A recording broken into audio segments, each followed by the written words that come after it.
eu acho que assim, é óbvio que estava todo mundo com uma ponta de esperança, né? Todo mundo queria ver. Eu mesmo brinquei ontem no Futebol no Mundo e falei, cara, toda vez que tem linha de passe de seleção brasileira, eu cometi esse sincericídio ontem. Eu falei, eu não suporto, assim, eu acho o programa mais chato para se fazer, em geral, é um linha de passe depois de jogo da seleção brasileira. Bom saber, você estará no próximo. Evidentemente, não sendo um jogo de Copa do Mundo. Tem esses jogos de eliminatórias que não valem nada e tudo mais, mas hoje era diferente. Hoje, evidentemente, era diferente. A gente tinha uma expectativa, a gente tinha talvez uma esperança.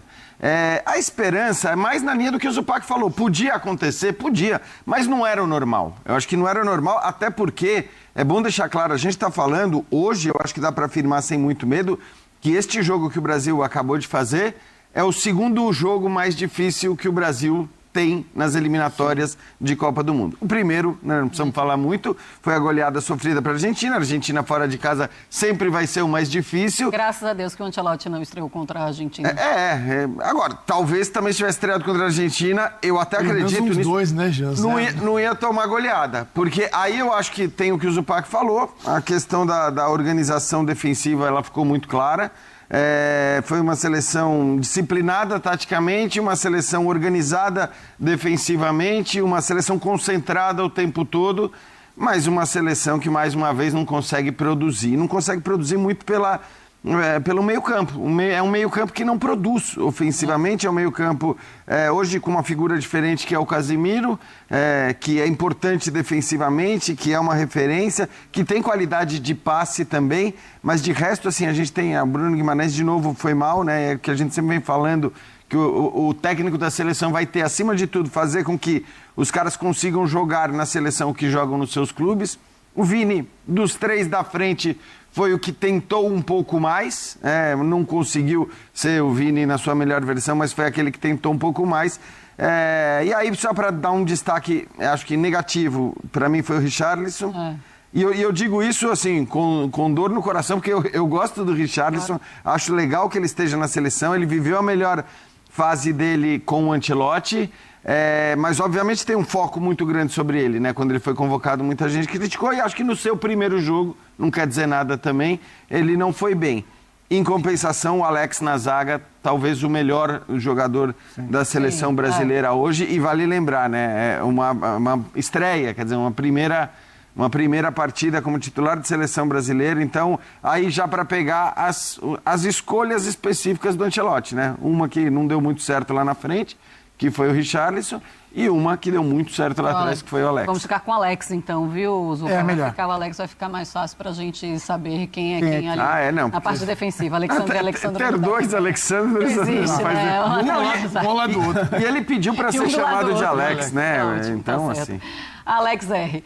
Fala, Calçade, tudo bem? Olá, boa noite, tudo bem, Marcela? A minha expectativa não era grande, não. Não, porque... Eu estava muito iludida. Sim, sabe, se vem o Carlo Ancelotti, a gente muda tudo. É uma varinha mágica. Não é... Estava nesse nível, assim. A minha expectativa, ela era alta tarde, né, para Espanha e França. E aí ela foi perfeitamente preenchida. Acho que até houve um exagero. Mas aí sim, e aquele jogo de tarde, em paralelo a esse, mostrou o quanto nós vamos ter que trabalhar. Mas nós vamos ter que trabalhar muito. E não tem jogo e tempo para isso. Como o Carleto vai dar um jeito aí, não tenho a menor ideia. E como a gente está distante dessa turma, distante, né? Não, mas muito distante, né? Você pega Espanha, França, mesmo Alemanha, Portugal, nós estamos assim na rabeira deles, na fila. Agora, tem um ano para a Copa, pode ser. É que como a galera que começou a trabalhar de um jeito diferente, melhor, e a UEFA criou a Nations League, então você não tem mais espaço preenchido com porcaria. Na Europa, tudo é grande jogo hoje em dia. Tirando eliminatórias, que você pega um Luxemburgo pela frente, Malta, mas é jogão. Agora, só e é um desenvolvimento. Eles se queixam disso, né, Calçade? Porque eles falam que tem muito jogo grande e que aí você desgasta demais. Mas eu estou de acordo com você, mas acho que é melhor para eles do que para a gente. A gente fica aqui, né, nessa com a show correndo atrás do rabo. Então eu não tinha expectativa gigante, eu achei que ele ia ter problemas. O cara que treinou com todo o grupo na terça, viajou, na quarta, fez um treino, que é véspera de jogo. Então você tem que controlar o treino. Na quinta, o time joga, eu vi individualmente falando, coletivamente, foi fraco. O Alex, o Casimiro voltou bem, ele tirou de bola ali, ele deu a segurança que o Ancelotti confiava que ele traria de volta para a seleção. E aí tem que trabalhar, tem que desenvolver. O que vai acontecer, pode acontecer, é o Brasil ganhar uma posição, que é, se ele vencer o Uruguai, que é terceiro, que ganhou o Paraguai, que ganhou do Uruguai hoje. O Paraguai é terceiro colocado com 24 pontos. O Brasil, ganhando do Paraguai, vai a 25, toma o lugar do Paraguai. E não pode ser alcançado pelo Uruguai, que tem 21. Então o Uruguai, no máximo, pode ir para 24. Então ele ganha uma posição, fica na terceira, ninguém vai alcançar a Argentina, esquece. É isso. Eu vejo a seleção cheia de problemas, né? A grande tarefa do Carlos Ancelotti, se ele conseguir, é criar um meio de campo que jogue futebol. Isso não é um problema desta Copa, não é um problema da anterior e não é um problema nem de 2014. Há muitos anos o Brasil não tem um meio de campo referência. Você fala, uau, esses caras aqui são perigosos e jogam, né? E curiosidade nessa classificação, o Equador tem 6 empates, todos 0-0.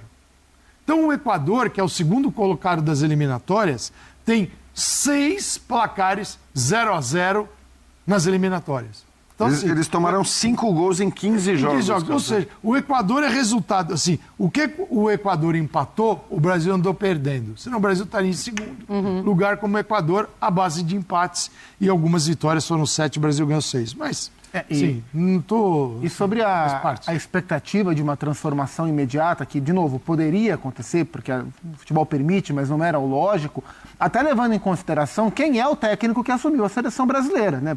Qual é a principal característica do Carlo Ancelotti? É ser um transformador, um técnico inventivo? Não, ele é um organizador de equipes. Talvez se tivesse assumido o Brasil um cara como o Guardiola, um cara como o Jürgen Klopp, seria mais natural que a gente conseguisse ver de uma hora para outra algo mais autoral ali acontecendo.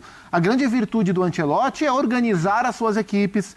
O Brasil não vai ser o time mais ofensivo do mundo e jogar o futebol de rua, do DNA brasileiro. Não é essa a característica do Ancelotti. Ele é um cara de times equilibrados, de times organizados, de times estáveis e contando muito com o talento dos homens de frente para que eles resolvam e desequilibrem os jogos. Foi a partir dessas premissas que ele construiu os seus últimos trabalhos, em especial do Real Madrid. Mas, assim, isso dificulta para que ele chegasse, 2 treinos, o Brasil fosse outro time. Poderia acontecer? Poderia, mas era mais previsível hoje que o Brasil mostrasse organização... Que foi vista. Mais do que propriamente uma transformação, né? Em relação a desempenho e a encaixe de jogo. Mas teve alguma mudança, teve alguma melhora? Porque a gente viu um meio de campo mais encorpado, digamos assim, se a gente for fazer uma comparação com o time do Dorival. Mas ainda assim não é da maneira como imaginávamos. Um meio campo que consegue parar a bola, consegue organizar o time. Tinha um homem a mais, né? O Dorival jogava só com 2 no meio e com um a mais. 4 atacantes.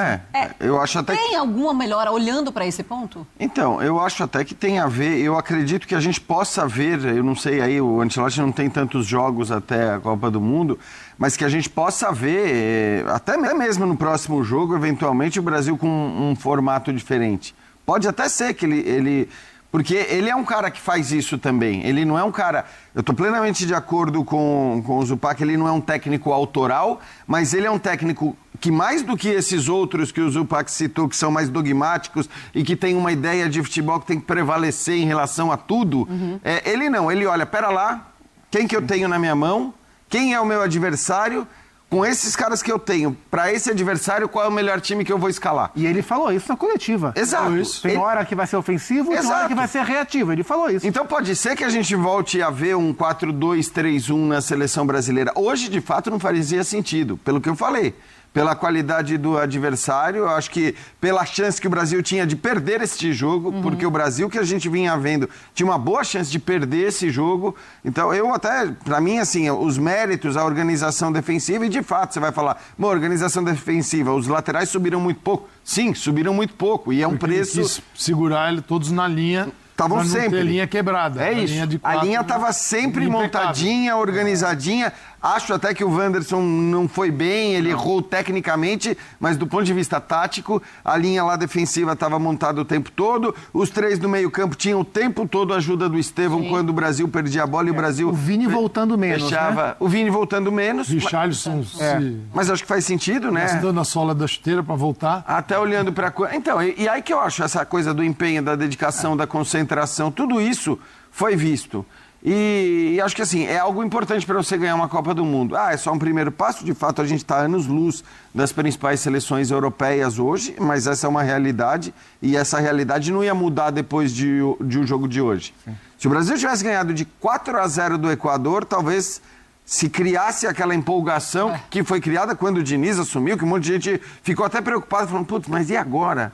O que a gente vai fazer com o Ancelotti? O que a gente faz com o Ancelotti? É isso, tinha um papo do Ancelotti e as pessoas falando, pô, mas agora o Diniz estreia goleando a Bolívia, o que a gente vai fazer com o Ancelotti? Aí no jogo seguinte, contra o Peru... Exato. Opa, pera lá. Então, assim, Vamos, Carleto, aquece. Não golear o Equador hoje não é a questão, não se empolgar depois do jogo de hoje não é a questão. A questão é a grande diferença que de fato existe em relação ao que a seleção brasileira tem apresentado nos últimos anos e o que a gente vê algumas seleções europeias apresentarem. Não pode esquecer que essa também foi uma convocação várias mãos, né? Sim. Tem jogadores do Ancelotti, por exemplo, o Alex da zaga, o jogador dele. É um cara que viveu tantos problemas com zaga, com os zagueiros no Real Madrid, devia estar olhando para todos os zagueiros no mundo. Ele estava na última pré-lista do Dorival, mas quem convocou foi a Ancelotti. Primeira convocação. Porque é o cara que estava ali enxergando do lado dele e certamente o Real Madrid olhando os zagueiros todos os lugares. Então isso era fácil para ele. E outros que ele vai conhecer. Por exemplo, o Gerson. Olha, você precisa de um meia, um jogador que atua no meio de campo dessa forma, tem esse aqui. O que você acha? Ele pode até conhecer à distância, mas ele está mais próximo do futebol. O Hugo, terceiro goleiro, ele não conheceu o Hugo. Jamais. Né? Agora, o Richarlison, Casemiro, Danilo, Alexandre. O Estevão. Esses são muito dele. Eu conheci o Estevão e ele mesmo falou isso. Eu não conheço o Estevão, estou conhecendo agora, vendo pessoalmente, vi algumas coisas, alguns vídeos. Mas acho que assim, caras que a gente pode afirmar que são dele, né? Assim, Casemiro, o Alex, o Richarlison, o Danilo e o Alexandro. Acho que o Ederson, que já vinha sido, que não entrou, mas. O Vini. Claro, e aí o Vini, enfim, acho que é isso. Assim, no fim, é óbvio que tem um olhar já. Eu acho que já teve. Eu vou te confessar que eu acho que teve até mais identidade do Ancelotti na primeira convocação, estou falando, do que talvez eu imaginasse, porque a gente lembra, né? A temporada dele acabou 2 dias antes da convocação. Então, até que a gente teve novidades ali. E vamos ver, a gente tem que esperar. E o trabalho vai ter que ser grande mesmo. Quanto mais o tempo ele passa mais tempo no Brasil, talvez ele se aprofunde mais no que é o futebol brasileiro. Com certeza. E é o que ele tentou fazer até agora. Porque a gente não pode esquecer, a gente vê o Carlo Ancelotti, a gente via, né? Todo final de semana, durante a semana, às vezes, na tela, dirigindo o Real Madrid. E a proximidade que a televisão traz desses times, parece que esse cara, que todos estamos vendo o mesmo futebol. Não, nós estamos vendo o Ancelotti, ele não estava vendo a gente. O Brasil é uma novidade, ele tinha ido para Fortaleza uma vez, ele mesmo disse, agora ele está conhecendo as coisas. Foi um choque de realidade talvez seja diferente. Para o Ancelotti ver o time em campo contra o Equador, ele pode ter se assustado com o que ele viu? Eu acho que ele viu aquilo que ele sabia que ia ser duro e não podia perder. Então, acima de tudo, ter um time com uma consistência defensiva para não sair derrotado. Aí ia ser uma pancada forte estrear com derrota. Mas sim, ter Casemiro, uma linha de 4 estruturada, que você viu o Brasil quando perdia a bola, a linha de 4 ali, os defensores com os laterais estavam estruturados. Aí não é trouxa, né? O Richarlison conhece o Ancelotti, sabe o que o Brasil precisa. Ele precisa ganhar uma vaga na seleção. Então ele correu pra caramba. Vinha correr atrás de volante, vinha tirar a bola na lateral. Chegava até a confundir onde é que ele estava jogando. Ele voltava. Eu acho que o choque de realidade que ele teve foi quando ele viu que o jogo ficou parado mais de 5 minutos para trocar o pau da bandeira. Ali ele falou, que passa? E é engraçado, né? E quem é que coloca, né? Eu acho que todo mundo pensou nisso na hora, né? Falou, putz, agora... Você leva alguém para sua casa, ele vai ter na última rodada, quando for jogar em El Al. Mas eu acho que ele teve um outro 4.000 choque. metros. Eu acho Aí que ele vai ser um... que ele poderia ter ido para Quito hoje, né? Se O fosse. Equador foi bem imagina. bacana. Pegou Mas calor de 30 graus à noite. Eu acho que ele teve um outro choque, que foi o tamanho do protagonismo dele. Porque por mais que ele seja um dos maiores técnicos da história do futebol, por mais que ele tenha o tamanho que ele tem e tenha exercido esse tamanho no Real Madrid, por todos os clubes onde passou, por mais que ele fosse protagonista, ele nunca foi tão protagonista. Mas não é possível. E eu É acho possível que ele não tem um espelho em casa pra saber. Não, mas eu acho que mas na essa Europa coisa... não tem na Europa, essa- sim, ele é grande, beleza, o Carlo Ancelotti, todo mundo olha assim, só que aí depois vem todos os jogadores do Real Madrid, vem todos os outros passa o técnicos, Guardiola e ali passa do o outro Guardiola lado, do lado. do Então, outro, assim, fala, opa, esse calma. nível de protagonismo, esse nível de... E todos os relatos de quem está lá, acho que trouxeram essa coisa dele ser um negócio... E acho que para a própria seleção brasileira isso é uma novidade. Porque a seleção brasileira, acho que nunca teve, eu não consigo me lembrar, pelo menos na história mais do que, o seu técnico como grande protagonista. Mesmo quando o Tite assume com aquela moral lá em cima e tal, era uma coisa mais do Brasil. E tinha o ou Neymar Zagallo. jogando. E tinha o Neymar em 2016. Isso. Aí mesmo vem os Zagallo. jogadores.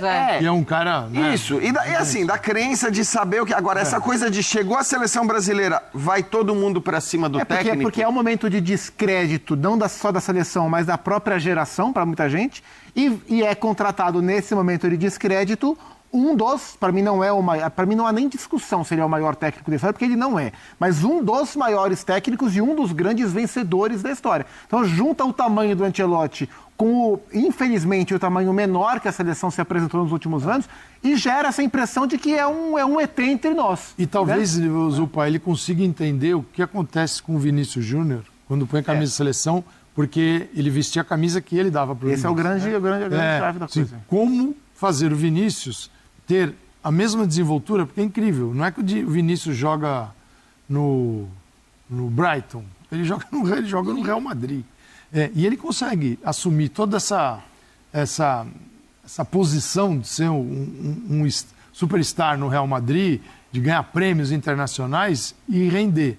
E quando vem para a seleção brasileira, não sei se por uma cobrança, pode ser que exista isso, o Vinícius tentando se cobrar um protagonismo de ser o cara desta seleção, e talvez isso faça muito mal para ele. Simplesmente joga o futebol que você é capaz e se for para acontecer, você vai ser o cara. Então, o Ancelotti pode avaliar essas questões que são muito importantes. Ele vai ficar buscando um 9, um camisa 9, e isso vai ser nós estamos buscando faz tempo. Nós não temos mais aquele 9 que fala, é esse cara. Começa por ele e vamos ver os outros 10. Não, a gente consegue montar 10 para quebrar a cabeça para ver quem vai ser o 9. Sim. É sempre assim. Até pela lógica do jogo, não acho que ele vá fazer uma avaliação negativa do Richarlison. Porque foi um jogo em que ele priorizou a organização defensiva, o Richarlison se sacrificou ali para voltar, e é algo dele, o Richarlison sempre fez isso com todos os técnicos. Então, mas é que ele erra, né? Ele erra uma bola ali crucial, e eu acho que isso pode ficar também um pouquinho. Mas acredito que a tendência, pelo menos no próximo jogo, é insistir com o Richarlison, é tentar passar confiança. E tem essa coisa, né, que o Jean falou, ele olha para o campo hoje e ele vê bons jogadores em todas as posições, mas não vê caras que resolvem problemas como ele tinha no Real Madrid. Então, no Real Madrid, em diferentes épocas, ele olhava, tinha o Marcelo na esquerda que resolvia qualquer parada e apoiava, dava opção pelo meio, Toni Kroos no meio campo, Modric, lá na frente, Vini Júnior, Mbappé, Benzema. Então, hoje a seleção não tem esse nível de protagonista. E aí é muito do treinador também forjar essas novas lideranças, e aí não é só a liderança de ânimo, de vestiário, é liderança técnica, que no momento em que o jogo está embaçado, está tudo fechado, ou está ruim, o adversário está marcando bem, vai conseguir tirar um coelho da cartola. Então é um processo que ele não vai conseguir em 2 jogos de data FIFA. Acredito até que em setembro ele pode ser mais cobrado, porque vai ter uma convocação totalmente autoral, ele já vai ter visto jogadores em ação no campo. Agora, e até o Estevão, por exemplo. O Abel passou a dar mais liberdade para o Estevão no Palmeiras de circular pelo meio, de sair um pouco da direita. Pela proposta de hoje, fez sentido o Estevão ficar mais preso por ali, porque poderia desorganizar a recomposição se o Estevão Ele tivesse troca um tempo. pouco com o Richarlison, Não, né? e ele Faz até aquela tentou, troca ali, né? em alguns instantes, segurar o Casemiro junto com os zagueiros e dar liberdade para o Wanderson, para o Estevão caminhar um pouco mais por dentro. Mas como o Wanderson também não fez um grande jogo, isso acabou acontecendo poucas Mas vezes. você vê que ele tenta fazer essa coisa de ter os protagonistas, ele tenta, porque no momento em que ele escolhe ter o Estevão, que acho que muito, o torcedor ele gosta desses jogadores. Então acho que assim, o torcedor da seleção brasileira queria o Estevão ali. O Vinícius, óbvio que ia jogar. Agora, os dois caras que teriam essa capacidade, que poderiam ser os protagonistas que você citou, ele coloca em campo. E um deles não era favas contadas que começaria jogando. Pelo contrário, foi até uma surpresa que o Estevão começasse jogando. Ele vai ter para o próximo jogo o Rafinha à disposição. Sim. E aí, muito possivelmente, o Rafinha até entre na vaga do Estevão. Não sei se de repente ele achar que é o caso de... O Vinícius por dentro, o Rafinha na exato. esquerda. Ele pode ter o Rafinha, o Vinícius e o Estevão, até pode fazer isso. Mas também a gente não sabe nesse momento o quanto o Ancelotti vai querer consolidar uma formação tática, uma maneira de jogar, para depois buscar as variações. Ou se ele já vai, desde já, ele vai trabalhando as variações. variando. É porque ele não tem muito tempo, Não né? tem, até porque eu estava pegando as últimas escalações do Real Madrid. Tem Real Madrid jogando contra o Barcelona com 3 no meio, a final da Copa do Rei. Tchouaméni, Valverde, Ceballos para marcar o lado. Ainda tinha o Bellingham, Rodrigo e Vinícius. O Rodrigo joga no Real Madrid desse jeito aqui. Que a gente viu o Estevão, assim, que é com liberdade até. Você não vê o Rodrigo assim, preso ao lado direito, não saia daí. O Rodrigo Fazendo se associa trilha, né, tão bem, ele se associa tão bem com o Vinícius, o Rodrigo se manda com o Carvajal passava. Então, sim, ele tendo um lateral que ocupe esse espaço, ele permite ao ponta também... Hoje ele cortou o Wesley do banco. Ele deixou o Danilo como opção. Porque ele tinha um lateral de cada estilo. Né? Assim, que para fechar, acho que se o Brasil, de repente, sei lá, fez um gol, fala assim, peraí, Danilo experiência, 45 minutos, 30, eu seguro. E ele já jogou contra a Barcelona, vai falar de um grande adversário, final da Copa do Rei com 3, mais o Bellingham, e foi jogar no Olímpico de Montjuïc com 2, no 4-2-3-1. Com o Bellingham também, mas se aproximando. Então, assim, qual é o formato dele? Bom, quando ele tinha Casemiro, Kroos e Modric, isso, ninguém ele mexe muda bem de acordo com... quando começou a surgir o Valverde podia fazer não era um falso ponta, mas ele era um homem de meio de campo, pelo lado. O Brasil pode ter um homem de meio de campo pelo lado? O professor, o Gerson, faz isso no Flamengo. Você pode ter um Gerson, o Andreas Pereira, de repente Rafinha e Vinícius, com 2 volantes? Pode. O Paraguai em casa? E acho que tem, além da questão da possível mudança tática que existe, e é até, não sei se dá para dizer provável, mas poderia ser, já que você vai jogar contra o Paraguai em casa, é um jogo menos complicado do que o jogo de hoje. Tem uma questão que, aliás, é algo muito comum às seleções europeias, que é a coisa de você mudar o time de um jogo para outro. Mudar as peças, ainda que você mantenha o esquema tático. Sim. Então dizer, o Wesley foi cortado do banco, o Wanderson não foi também, o Wesley começar jogando, eu não me surpreenderia se o Wesley começasse jogando a partida contra o Paraguai. E faria sentido. E faria sentido, até porque ele precisa também, né? Sim. Primeiro que ele precisa ter subsídio para saber se ele vai convocar de novo, se não vai convocar de novo, quanto ele pode contar, o quanto não pode contar. Ele não tem um ciclo de 4 anos, ele precisa tomar decisões em jogos e para tomar essas decisões, talvez ele tenha que mudar. Então pode mudar 2 do meio campo, talvez não os 3. Ou ele começa a mudar muito de um jogo para o outro, ou ele vai mudar muito pouco de uma partida para se acostumar à equipe. É o Ancelotti, ele falou que vai ser de acordo com o adversário. Imaginamos que ele vai fazer essas mudanças nas equipes para ele tentar encontrar. Mas você gosta do Ancelotti que olha para esses jogadores, olha como eles jogam nas suas equipes e tenta colocar exatamente desse jeito na seleção? Então, mas ele não fez exatamente isso hoje. Por exemplo, o Gerson jogou mais aberto, foi o meio campista que saiu mais para a esquerda. Porque eu acho que não dava para colocar ali muito e esse é um dilema. junto com o Estevão. Esse é sempre um dilema, né? Convoca o jogador para tentar aproveitá-lo no espaço que ele joga na equipe para acelerar a adaptação, Mas será que isso é a melhor estratégia para encaixar como eu quero? O Gerson joga hoje mais pela direita. Mas ele jogava de uma outra maneira na temporada passada ou retrasada, ele jogava de uma outra maneira. O jogador... Ninguém é chamado de Coringa por acaso. Então, assim, nesse caso específico... Por exemplo, o Rafinha joga no Barcelona no lugar que o Vinícius jogou hoje. Então ele vai ter que adaptar, não vai dar para os dois fazerem a mesma O jogador função. desse nível, Zupac, precisa se virar. E eles são capazes. Não, olha o Equador, por exemplo. O cara tem 2 zagueiros canhotos, o Ncapié e o Pátio. O Pátio no PSG joga com o Marquinhos pelo lado esquerdo, jogou do lado direito, tranquilo, sem nenhum problema, jogou bem, por sinal, tá numa grande fase. E o Moisés Caicedo, no Chelsea, tem jogado às vezes até como um ala direito e jogou como um meia esquerda hoje e também se adaptou, se virou. Então, é papel do jogador ter essa capacidade. O Tite tinha esse mantra, essa né? Premissa aí. De tentar usar sempre que possível na mesma posição do clube. Mas quando você tem jogadores de diferentes características e com a seleção nesse momento buscando protagonista, o cara tem de olhar e falar, eu vou aproveitar onde der. Eu tenho a impressão que vou me virar. O Pedro e a Vitória, durante os poucos dias de treino, mas os dias de treino, sempre trouxeram a informação de que, dentro dos testes que o Ancelotti fez, esse seria o time base, mas ele estava de olho no Andrés e no Andrei. Os dois entraram hoje, né? Sim. O Andrei, que era do Vasco, que está no Estrasburgo, e o Andrés do Fulham. Talvez no meio-campo seja o setor que ele promova mais alterações de livre e espontânea vontade. Eu digo isso porque, assim, a volta do Rafinha, ela vai acontecer, né? Essa é uma troca que ele vai fazer, não por experimento, mas porque o Rafinha é titular do time. E aí, como é que você imagina que ele vai colocar o Rafinha no jogo contra o Paraguai? Pois não sei se ele vai tirar o Estevão ou se ele vai tirar o Richarlison. As duas formas são possíveis, eu acho mais provável que ele tire o Estevão. Mas tirar um do meio, você não acha possível? Acho pouco provável. Eu também. E ele vai continuar com os três, com o Bruno, com o Casemiro? Eu acho mais possível ele fazer uma troca no meio, sem mexer a estrutura, mas trocando nomes. Ou o Gerson ou o Bruno, ou o Andrés ou o André. Isso acho que vai acontecer. Eu tenho curiosidade de ver o Matheus Cunha jogando nessa posição mais recuada, como ele tem jogado no Wolverhampton. Fez uma temporada absurda. E ele entra no lugar do Richarlison. E para mim, definitivamente, o Matheus Cunha não é 9.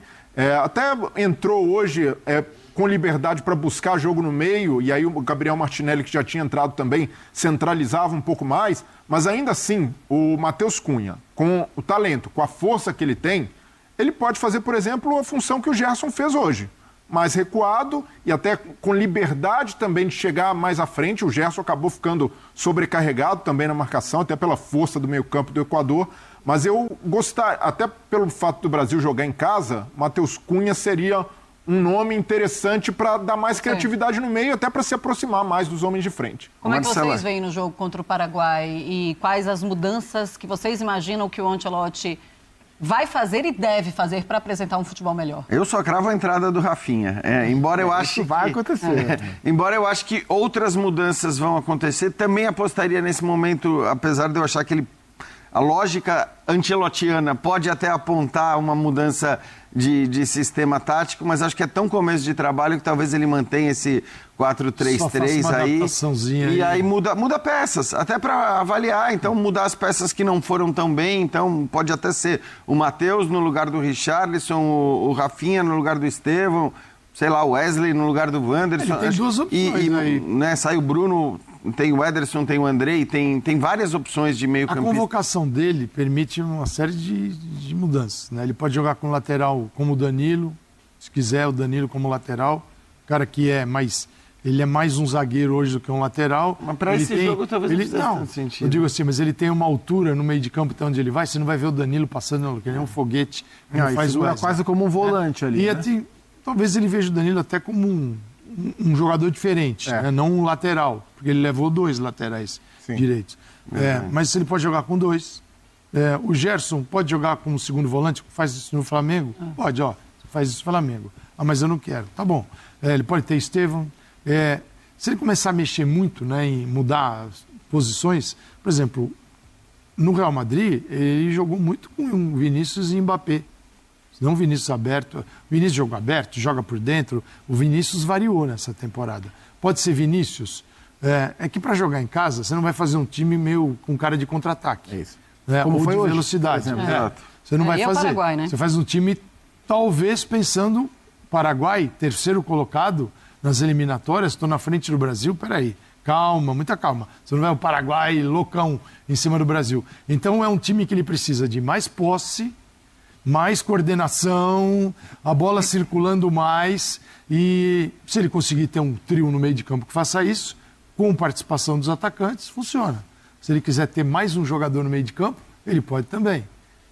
Se quiser jogar com 2 volantes, com 3 caras, o desenho, ele pode variar. A convocação dele permite uma série Eu acho que a grande diferença de tática, criações em aí. termos de proposta do jogo de hoje para o jogo de terça-feira, é a altura que o meio campo vai jogar. Hoje, os 3 homens e meio estavam muito mais próximos da linha defensiva do que da linha ofensiva. Mas aí dá Contra o aquela Equador, organização que a gente vê também na defesa da sem seleção. dúvida, porque hoje era um jogo mais de reação do que de comandar o jogo mesmo. É que o Brasil não conseguiu contra-atacar. Foi um jogo muito ruim do Brasil Mas aí com bola. a linha defensiva também tem que subir junto, né? Quer dizer, não dá para... Então, contra o Paraguai, a tendência é que o Brasil se instale mais no campo de ataque. E o que eu acho fundamental para o jogo melhorar é que os 3 homens de meio, quaisquer que sejam os escolhidos, estejam próximos dos homens de frente. Porque hoje ficou uma distância muito grande e o jogo com bola não aconteceu. Essa coisa que o Calçade falou do Danilo, eu acho até que é possível que para a Copa do Mundo, claro que ainda está longe, entre aspas, da Copa, mas...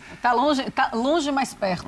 Ele pode levar o Danilo como uma alternativa de lateral direito, sim, ainda que ele jogue primordialmente na zaga para o Ancelotti. Pode ser. Agora, o fato dele ter levado 2 laterais direitos não indica a não utilização do Danilo como lateral direito. Eu acho que indica talvez ele dizer, quero ver. Eu quero ver esses 2 aqui.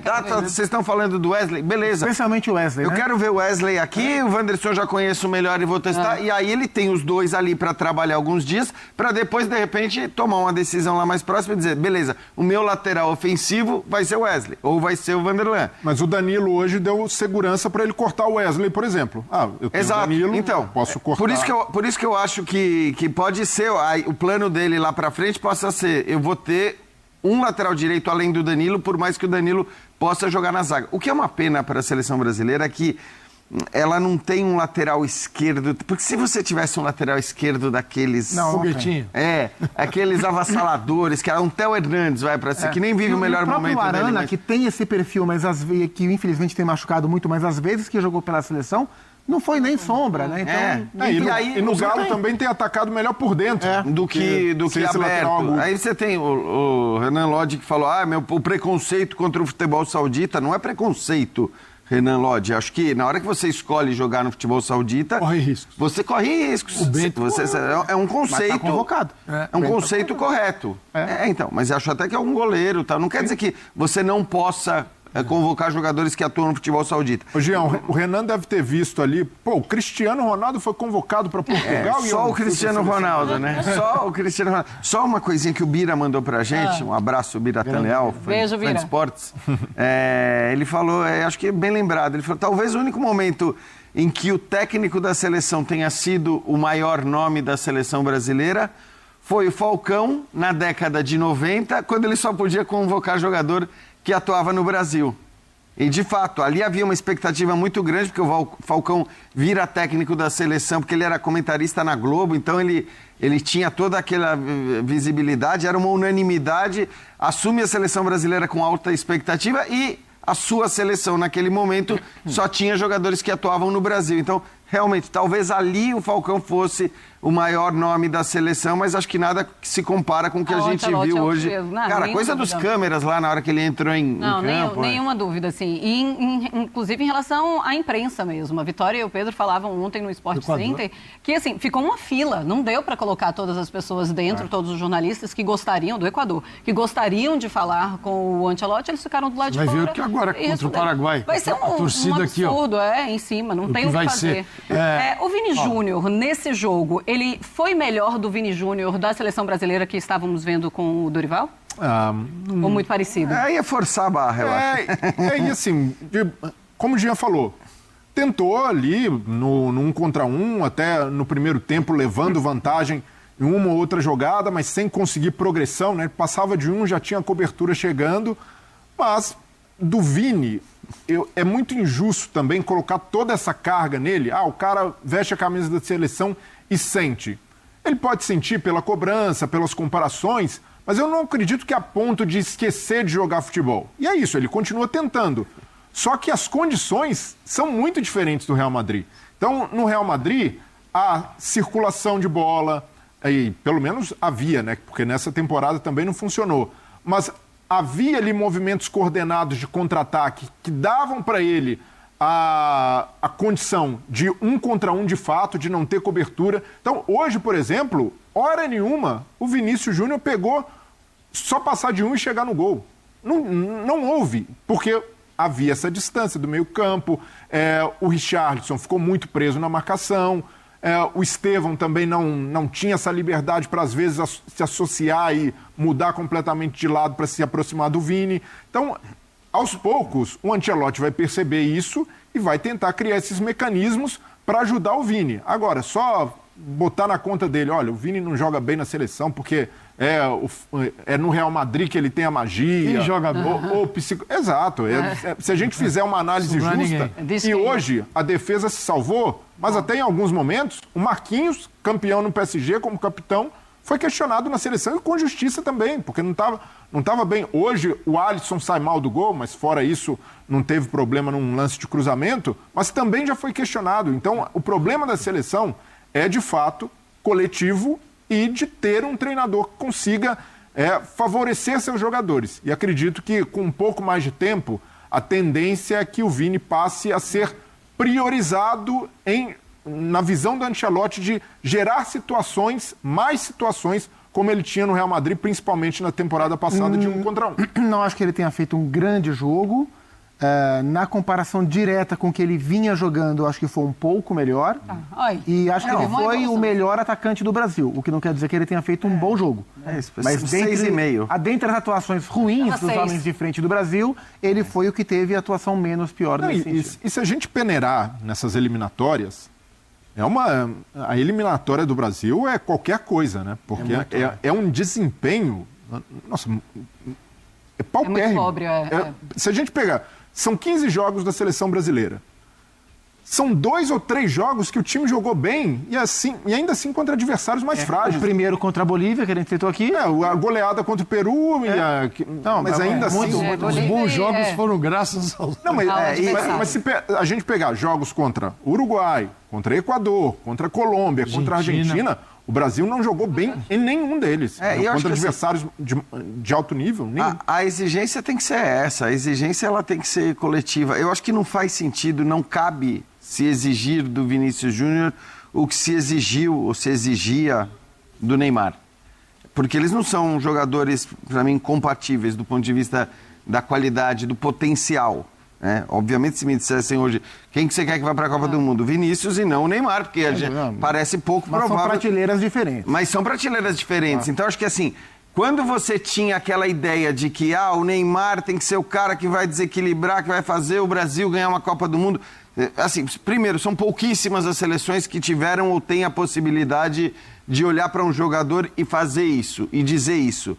Mas mesmo nessas seleções, o trabalho não é em torno de um jogador. Ok, a Argentina foi campeã do mundo fazendo isso. Em torno do Messi. Mas era o Messi, só o Messi. E não dá para comparar o Messi com absolutamente ninguém. Portugal fez isso com o Cristiano Ronaldo, o único cara que conseguiu, por incrível que pareça, rivalizar com o Messi durante toda a carreira dele. E aí esquece, esses caras estão lá em cima. Esse negócio de querer pôr outros jogadores junto a Messi e Cristiano Ronaldo dos últimos 20 anos, você não vai colocar. Você pode dizer que o potencial do Neymar seria um potencial para brigar com eles. Aí eu estou plenamente de acordo. Mas o potencial já foi. Quer dizer, agora o quanto a gente vai conseguir espremer, se vai conseguir espremer ou não, o Neymar é outra coisa. Agora, o Vinícius não é esse cara. O Vinícius é um baita jogador, um jogador de altíssimo nível, muito bom, como vários outros jogadores que a gente tem de alto nível no futebol mundial hoje. Assim, como? Um pouco a mais, um pouco a menos. Agora, não sei se o Yamal vai ser esse cara que vai conseguir rivalizar com os dois que eu citei, mas por enquanto não dá para... o Mbappé está acima, né, dos que a gente falou, mas assim, não dá para querer que o Vinícius resolva toda a parada da seleção brasileira. É natural também que a gente olhe para a seleção brasileira, busque um protagonista, porque isso é cultural da seleção brasileira, e quem é que a gente vê? É o Vinícius Júnior, o cara que foi do Real Madrid, Champions e tal. Mas essa cultura não é positiva, eu acho, Marcela. Não quando você não tem um Cristiano Ronaldo, um Neymar, não tem mais e nem o Messi. Hoje, fazendo Espanha e França, bom, Dembélé e Doué vieram arrebentando e arrebentaram a final da Liga dos Campeões. Só que hoje na seleção eram caras totalmente diferentes. O Dembélé naquela função pelo centro do Luiz Henrique não era, tinha o Mbappé ali, ele vai jogar do lado. E no caso, só para traçar um paralelo, o Didier Deschamps botou 4 atacantes no time. O que não quer dizer que seja uma saída, porque a equipe ficou desequilibrada, em função do meio de campo da Espanha ter mais gente. Criou muito, né? Mas criou. Até mais bastante. Do que a Espanha. Só que quando a Espanha foi... Era um perigo. 1, 2, 3, 4, 5, até a Espanha falar, ganhamos o jogo. Aí começou a tomar 2, 3, 4. Mas, para dizer o quê? Você veja que o comportamento, você não consegue... nem sempre você traz do time e põe na seleção, ou da seleção leva para a equipe. Sim, essa transferência nem sempre. Tem um cara que conseguiu fazer isso aos 52 minutos do segundo tempo da carreira dele, que foi o Messi. Sim. Ele não conseguia transportar o Barcelona para a seleção da Argentina. Verdade. Ele passou uma Copa, passou outra, Copa América. Desistiu, se aposentou, voltou. Então você fala assim, tá faltando o craque. A Argentina tinha e não conseguia. Até o dia que deu certo. Conseguiu, assim... Ganhando do Brasil no Copa. E conseguiu porque, assim, a seleção toda, e aí, assim... Se voltou para ele. Se voltou para ele. Mas estou falando de todo mundo. Eu estou falando de técnico, de jogadores, goleiro, de companheiros. Todo mundo falou, não, beleza. A gente precisa desse cara para ganhar a Copa do Mundo. E aí, assim, só que o Messi justificava Exatamente. que você fizesse isso. O Messi justificava você dizer, não, beleza, eu vou ganhar a Copa do Mundo por sua causa. Porque sem você, provavelmente, eu não ganharia a Copa do Mundo. Foi o que a Argentina fez, deu certo, poderia ter dado errado, mas o fato é que hoje o Brasil não tem esse cara. Bom, deu certo e continua dando certo. Continua dando certo. Mas hoje o Brasil não tem um jogador para dizer, seja pela... Poderia ser. E acho que o perfil de personalidade de uma geração, da geração do futebol argentino para a geração do futebol brasileiro é diferente também. Verdade. O nível de imposição que os atletas brasileiros mostram quando eles saem do contexto dos clubes e se apresentam na seleção, eu acho que diz muito sobre a maneira que os jogadores brasileiros são formados hoje. Acho que da geração do Neymar para baixo, e eu faço uma relação muito com o impacto que todo esse convívio com rede social, o impacto que isso tem na sociedade brasileira, no atleta brasileiro. Eu acho que a gente forma jogadores com menos capacidade de imposição fora desse contexto de clube. E acho que isso acaba atrapalhando que o Vinícius assuma o papel que a gente espera dele, que o Rodrigo assuma o papel que a gente espera dele. Mas por que você acha que no clube ele tem esse Porque contexto? eles estão dentro de um ambiente europeu. Então, mas nesse aspecto eu acho muito bom que... E os argentinos acho que têm uma formação um pouco diferente. Sim, é verdade. Mas os próprios europeus dizem isso da questão da mas é na formação de atleta, né? Não é nem... Não estamos falando e aí de a gente vai sociedade. falar de maturidade, da maneira como os jogadores eles são criados nas bases brasileiras, como eles saem muito cedo, como eles se adaptam muita aos coisa seus impacta clubes. nisso. Tudo isso impacta, além de saber com quem eles estão jogando nos seus clubes, nos seus grandes clubes. Eu não consigo conceber que um cara que consegue jogar, como vale para outros jogadores também, mas o Vini consegue jogar no Real Madrid. Se tem pressão num clube, é o Real Madrid. Mas ali não é, uma eu acho que não é temporada. pressão, mas olha quem está do lado dele. É um ambiente mais controlado, né? Então, mas pra mim é muito menos... E se não for ele, vai ser o Mbappé. Se não for o Mbappé, vai ser o Bellingham. Aqui ele vem pra cá e tem que ser ele. Então, mas nesse aspecto, o tamanho do técnico, termos um técnico desse tamanho agora ajuda muito. Não, lógico. Porque eu repito e sempre vou falar isso, e eu gosto muito do Tite, mas o Tite não exerce... Quando ele tinha este tamanho, que não era o tamanho do Ancelotti, evidentemente, mas quando ele tinha esse tamanho na seleção brasileira, em relação ao principal craque da seleção brasileira, ele não impôs isso. Ele permitiu que as coisas fossem tocadas do jeito que sempre era. A gente ainda não viu o Ancelotti em relação ao Neymar, né? Porque o Neymar não está à disposição. Mas será que o Ancelotti também, mesmo com esse tamanho todo, conseguiria ou seria uma opção dele?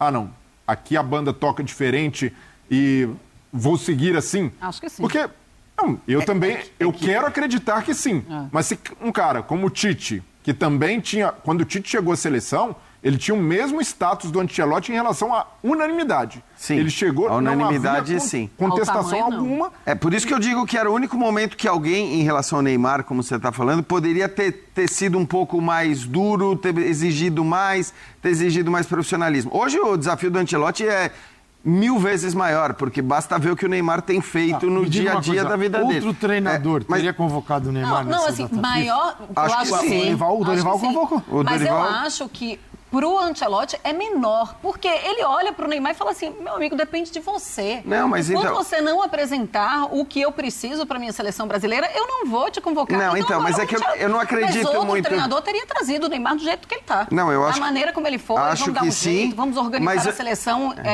em função do Neymar. Mas eu não acredito na atitude beligerante do Ancelotti. Isso não é a característica dele. Ele nunca vai chegar pro Neymar e falar as coisas. Você não tá mais. Isso ele não vai fazer. Até porque, quem leu a biografia dele, né? Liderança tranquila. Ele vai transformar isso a favor dele. Exatamente. Mas Agora, exatamente o que pode isso. Eu tô acontecer é esperando o que ele vai naturalmente. apresentar. O que eu acho que pode acontecer é que naturalmente, quando o Neymar chega na seleção, né? Se ele chegar na seleção. Porque a gente nem sabe se isso vai acontecer. Mas quando o Neymar chega na seleção e olha para o Dorival Júnior, com todo respeito ao Dorival, o Neymar cresce, ele Claro. fica grande, ele faz o que ele quiser e tudo mais. O Dorival falou que estava preparando o time Falou isso. para o Neymar. Quando o Neymar era boa nem de jogava salvação, futebol, era tá boa de jogando. sal- era o tronco passando ali pro Dorival O que eu Zagallo. acho E ele que assim, machucado, e o Neymar machucado. O Neymar chega, olha para lá, para a cadeira do técnico, vê o Ancelotti sentado ali, a postura já muda. Claro. Pode não ser maravilhosa, pode não ser exemplar. Vale lembrar, o próprio PSG muitas vezes não optava por técnicos grandes ou mais duros, como é o caso do Luiz Henrique. Para não contrariar as Para crianças. não contrariar as crianças. Exatamente. As crianças. Então, assim, era... As crianças. E aí as né? crianças faziam o que quisiam, porque ninguém está discutindo a qualidade Quando das todas as crianças. crianças foram embora, eles ganharam a Liga dos Aí Campeões. eles ganharam a Liga dos Campeões. Que Aí coincidência. trouxeram o Luiz Henrique. Porque antes de a ter um gente perdeu técnico- muito tempo. A gente perdeu muito tempo fazendo besteira. Para não falar outra palavra. Mas sim, era uma...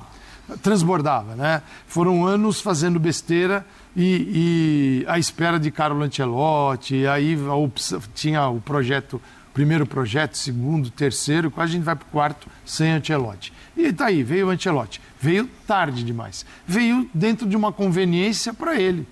Pô, legal. Um ano antes do Mundial, não é o ideal, mas ele fala assim, Carlo Ancelotti está 4 anos nessa vida de seleção, treinando o Real Madrid, largar? Nem pensar. E tanto que esses caras não treinam seleções na Europa. Sim. Sim, é difícil você ver um treinador gigante como ele treinar uma seleção. Geralmente os técnicos dos países não são os melhores técnicos que os países têm. Didier Deschamps está lá desde Olhando 2012. para todas as Luiz de la seleções, quem Fuente, tem hoje o melhor O treinador? De La Fuente, Todas De La as- a Fuente seleção brasileira. tem uma história dentro da estrutura da Federação Espanhola de Futebol, mas não como treinador vitorioso e tal. Acho que até um bom treinador que poderia ter uma carreira fora de seleção, mas as seleções vão se virando. Pegando nomes, os caras estão afim dar uma Talvez parada. a Itália, quando pegou o Spalletti, foi um movimento, assim, o cara que foi bem campeão aqui traz. italiano. Mas o normal Inglaterra- é as seleções não terem os seus melhores técnicos trabalhando lá, Porque né? esses caras estão no- girando na nos roda. clubes. Liga dos E Campeões. mesmo a Itália, quando pega, Isso. pega o campeão, mas não pega o mais renomado. Tem vários outros mais E renomados. não vão né? pagar para eles É isso. o salário de um treinador de clube. O mercado principal não é o mercado dos Não é seleções. assim, a gente faz isso. E o Ancelotti faz esse movimento agora porque é um movimento meio que final de carreira dele. Se ele tivesse no auge da idade, da vida Espera um útil dele pouquinho. como técnico, ele não pegaria uma seleção. Bom, agora. mas hoje a seleção brasileira tem o melhor técnico de todas as seleções. Vocês veem algum treinador melhor do que o Não, Ancelotti? na, atuante em alguma na seleção? teoria não, mas na prática... teoria não. Na prática é outra coisa, porque ele tem pouco tempo de trabalho. Aí eu tem te um pergunto, jogo, 2 treinos. o que é o não tem melhor como falar. treinador? o maior treinador. Não, o maior.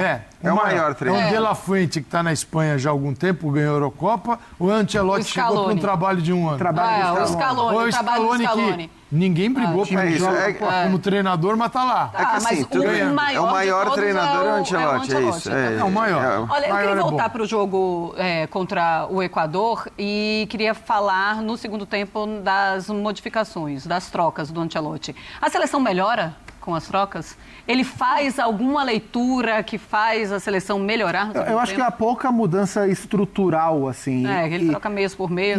Mas há uma visão muito clara, assim, muito correta, assim, com o que a gente estava olhando aqui. A gente falou que o Richarlison não foi bem. Na primeira troca ele tira o Richarlison. O Estevão não estava num grande... Na primeira troca ele tira o Estevão. O meio-campo não estava bem. Ele foi lá, tirou Bruno, tirou Gerson. Né? Então, assim, ele foi olhando dentro do que de fato não estava rendendo bem do ponto de vista individual. Acho que a seleção melhorou um pouquinho, mas não foi nada que tenha mudado o patamar de atuação. Foram trocas previsíveis ali, né? A seleção termina o segundo tempo com uma finalização só. Então produziu muito pouco. E não dá também para colocar no colo do Matheus Cunha, que entra fazendo a referência. No Wolverhampton tem jogado em outra posição. No Gabriel Martinelli, que está voltando agora também para o time. Não é pela direita onde ele joga no seu melhor lado, né? O Martinelli joga na esquerda. Só sofreu correndo atrás de atacante. No Brasil não jogou. Não, então é difícil analisar também, porque é isso. Do outro lado, pega um Equador que, por mais que não tenha o talento da seleção brasileira... É um bom time. E olha que Moisés Caicedo, jogadores ali, o Pátio acabou de ser campeão pelo PSG, mas bola por bola, principalmente dos jogadores de frente, o Brasil tem mais talento. Mas o estágio do trabalho do BKSS é o outro. O cara conhece o time, o cara perde o Ener Valencia, mas sabe ali qual é a reposição exata. O Ancelotti está tateando, e mesmo um técnico com a experiência dele, com o tamanho que ele tem, também precisa conhecer jogador, precisa ver como o cara reage em campo, precisa saber, em relação ao Estevão, por exemplo, como ele consegue tirar também. É natural um jogador de 18 anos, fazendo a primeira partida como titular da seleção brasileira, que sinta ali, que se intimide em algum momento. Então, não dá para... Eu sei que a expectativa, e é isso, não dá para dizer que não foi frustrante, mas, por outro lado, não dá para cobrar nem mesmo do Ancelotti que faça milagre num jogo, que a seleção se transforme e que isso seja uma coisa perene. Então, é um trabalho que, por mais que seja de tiro curto, pensando na Copa do ano que vem, com poucos jogos ainda de eliminatórias, é complexo, e ainda mais se a gente comparar com o estágio de outras seleções sul-americanas. Eu resumiria assim, ele fez as alterações, olhando para o rendimento dos jogadores e para o que estava acontecendo no jogo, ele fez as alterações corretas e elas não deram muito resultado.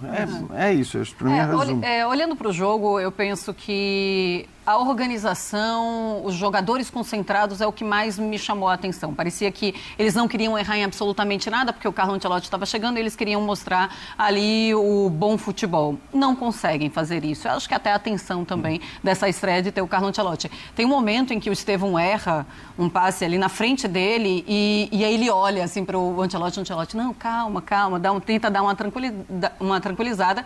Inclusive, nos treinamentos, ele conversa muito com o Estevão. Ontem ele conversou muito com o Estevão, porque ele sabe que é um menino e sabe também que ele pode sentir nesse momento na hora que o Estevão sai, brasileira como titular. Ele vai lá abraçar efusivamente o Estevão. Tal. Acho que é o obviamente jogador que mais demanda esse olhar. Isso. E ele sabe disso. E ele não é um precisa fazer isso com o Casemiro. E é o técnico que recebeu o Vinícius muito jovem, que recebeu o Hendrick muito jovem. O Rodrigo muito jovem. Isso ele sabe como é o atleta brasileiro dessa idade. Você pega o Valverde, o que o Valverde...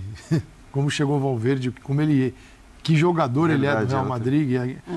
Então, assim, acho que é um cara que já fez esse trabalho, está disposto a fazer, porque não tem alternativa, você não vai perder um talento, porque você tem que desenvolver. E ele sabe que um jogador desse pode...